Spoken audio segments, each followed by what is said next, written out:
There was a day that I became wealthy. I'll tell you the day, I know that day I was rich. I was broke, I was pissed, I was angry at everybody else but who? Myself.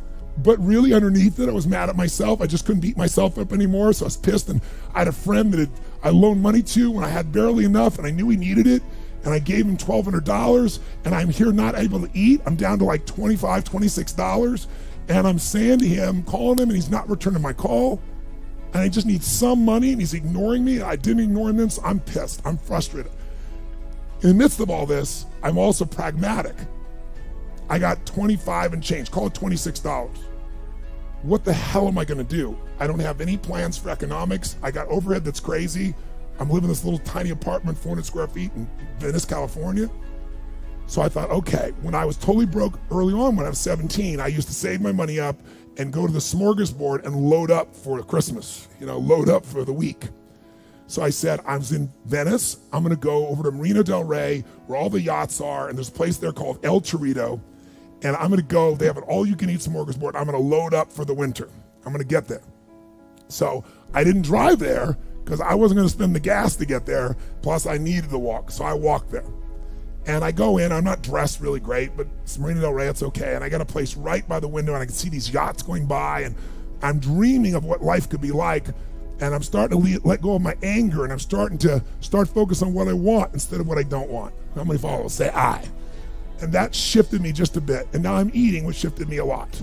And I got this giant plate stacked up. And I don't know what the amount was. It was like, whatever it was, $6.95, $7.95, right? So I'm gonna do this. I could probably do this 3 or 4 times, right? Somewhere in that range. As I'm finishing my meal, this little boy comes in, dressed in a little suit. And I honestly don't know how old he'd be, probably in the 3rd grade, so maybe 8 years old, 9 years old, something like that. And he was so adorable. And he opened the door for his mother. And his mother was an attractive lady. And he came over and he pulled out the seat for her, and she sat down. And she was a pretty lady, but as pretty as she was, I was totally obsessed by this boy. He had presence at 7 or 8 years old.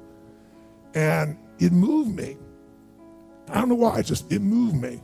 And I thought, this kid is like pure. I want him to always be this way. He's such a good kid, he's a giver. So I got up and I paid for the meal, and whatever it was, $6, $7. So now I've got whatever left, $17, $18, $19. And I walk up to this little boy, and I said, excuse me. And I said, I just want to acknowledge you for being such an extraordinary gentleman.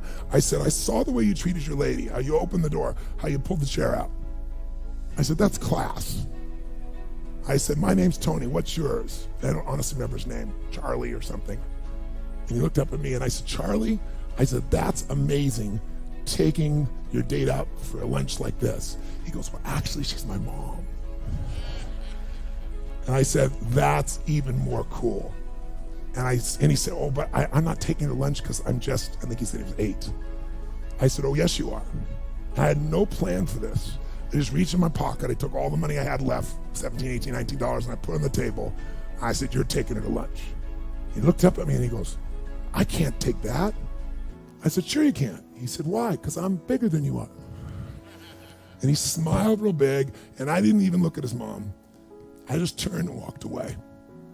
And I didn't walk out of that door. I flew home.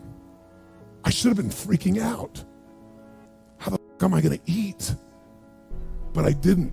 I flew because something inside of me had finally got past scarcity.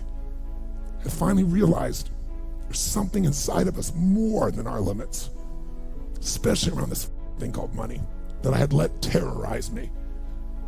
And I got home, and the mailman came that day, and I had no idea how I was gonna have my next meal. And a letter comes, and it's from the guy I loaned the money to. A handwritten note saying, I've been avoiding you, it's wrong, I'm so sorry, you were there when I needed you. Here's what I owe you plus a little bit more.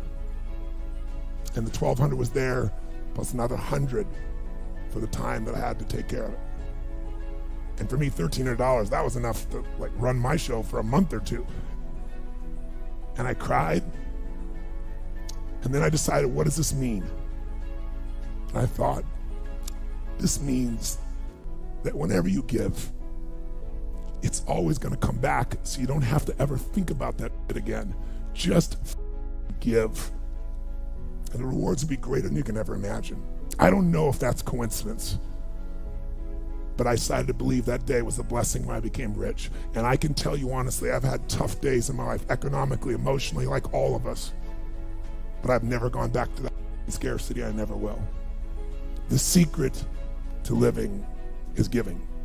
Do it when you don't have it, and I promise you, scarcity will leave your life.